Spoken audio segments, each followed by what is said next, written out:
In the sweltering summer of 1857, as the fires of the Indian rebellion scorched the plains of Awadh, the Rajput Haveli stood like a mirage of opulence amidst the chaos. Perched on the outskirts of Lucknow, its ivory walls gleamed under the relentless sun, its minarets piercing the sky like the ambitions of its masters. The mansion was a testament to the Raj Singh family's wealth.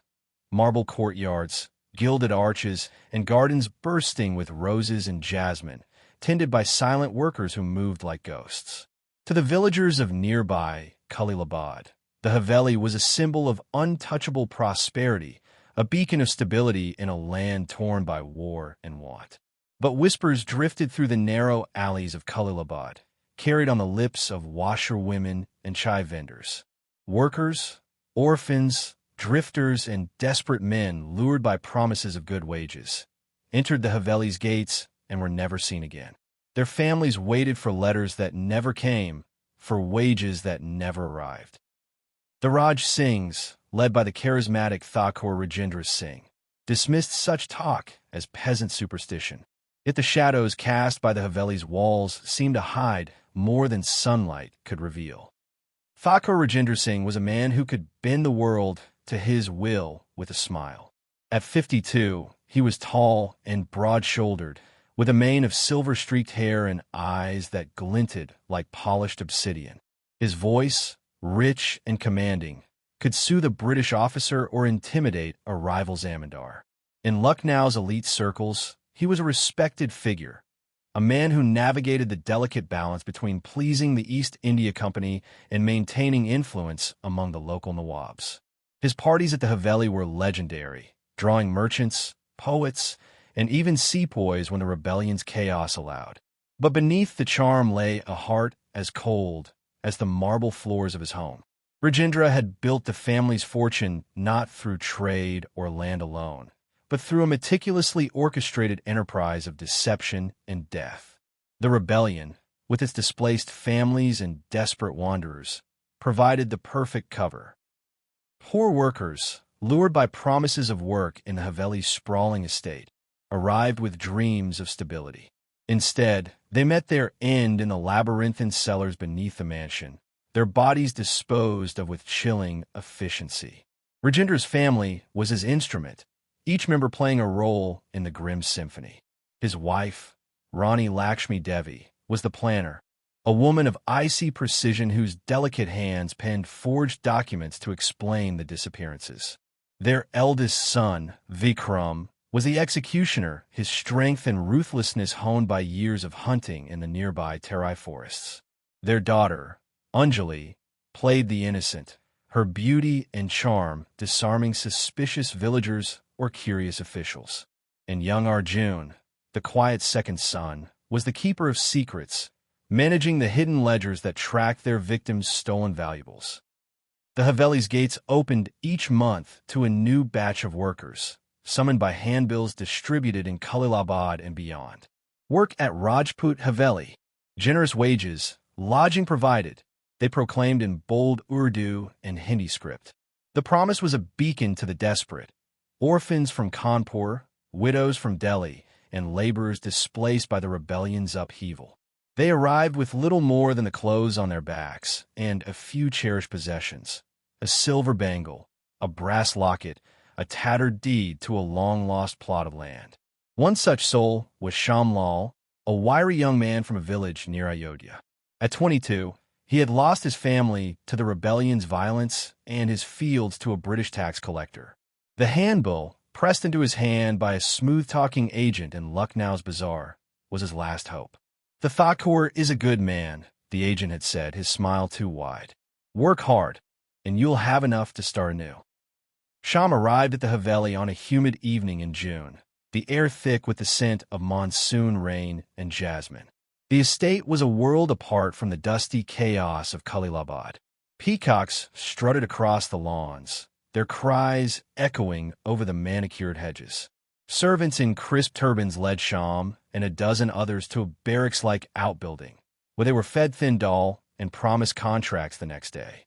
Sham clutched his only possession, a small copper amulet engraved with his mother's name, as he drifted asleep, dreaming of a better life. The Haveli cellars were a maze of stone corridors, hidden beneath the opulent upper floors. Accessible only through a locked trapdoor in the kitchen, they were damp and cold, the air heavy with the stench of lime and decay. Here, Vikram Singh plied his trade. The workers, once fed and settled, were summoned one by one under the pretense of signing contracts. Instead, they were led to the cellar, where Vikram's blade or a quick twist of rope ended their hopes. Their bodies were doused with quicklime, a caustic chemical Rajendra procured from a discreet merchant in Lucknow, and buried in unmarked pits in the Terai forest, where tigers and jackals ensured no trace remained. Lakshmi Devi's forged documents were the family shield. Missing workers were recorded as having left for better prospects or died of fever, their names erased from existence. Anjali's charm smoothed over any questions, her tearful tales of ungrateful workers convincing even the most skeptical. Arjun, meanwhile, cataloged the spoils, jewelry, coins, and trinkets. Hidden in a locked chest in the Haveli's library, its contents detailed in a leather-bound ledger that was the family's most dangerous secret. Shamlal was not like the others. He was cautious, his eyes sharp from years of surviving on the fringes. On his second night at the Haveli, he overheard a whispered conversation between two servants, something about the cellar and not asking questions. Unease gnawed at him. When a fellow worker, a frail boy named Gopal, vanished after being called to sign his contract, Sham's instincts screamed danger. Late that night, unable to sleep, Sham crept from the barracks. The Haveli loomed like a sleeping giant, its windows dark save for a faint glow from the library. He slipped through the gardens, avoiding the watchman, and found a side door ajar. Heart pounding, he entered, navigating the silent corridors until he reached the library. There, under the flickering light of an oil lamp, he found the ledger. Its pages were a catalog of horror, names, dates, and descriptions of stolen goods, each entry a life erased.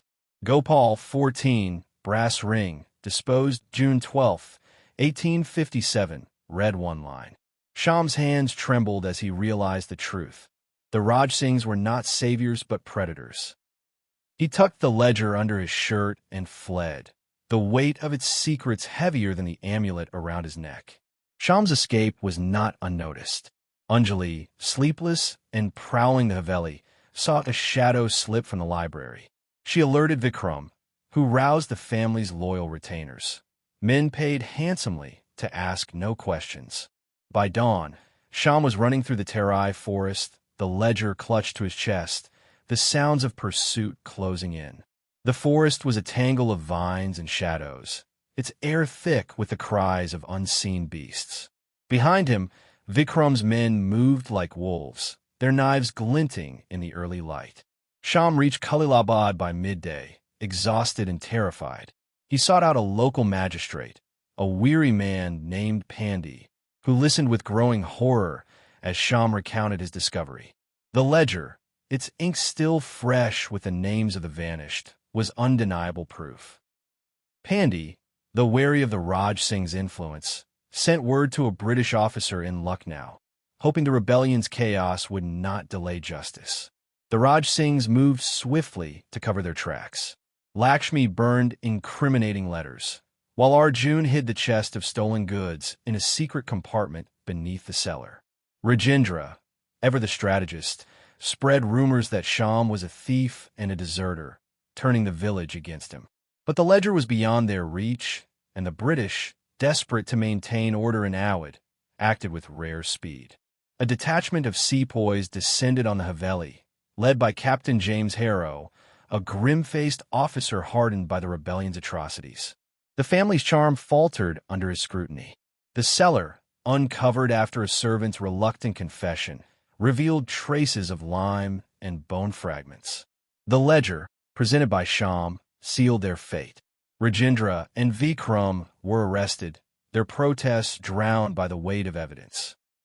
Lakshmi and Anjali, cloaked in feigned innocence, slipped away in the night, their fate uncertain. The Rajput Haveli was shuttered, its gardens left to wither. Rajendra and Vikram faced trial in Lucknow, their wealth and influence stripped away. Yet whispers persisted that Lakshmi and Anjali had fled to Calcutta, where they lived under new names, perhaps continuing their dark trade. Shyam, hailed as a hero, vanished into the countryside, haunted by the ledger's weight and the knowledge that such evil could thrive in plain sight. In Khalilabad, the Haveli became a ghost story, its walls crumbling under the weight of its secrets. The rebellion raged on, and in its chaos, other families like the Raj Singhs may have lurked, their crimes hidden by the fog of war. The ledger, now in the hands of the British, was a single thread of truth in a tapestry of lies, leaving one question unanswered: how many other Havelis hid such shadows?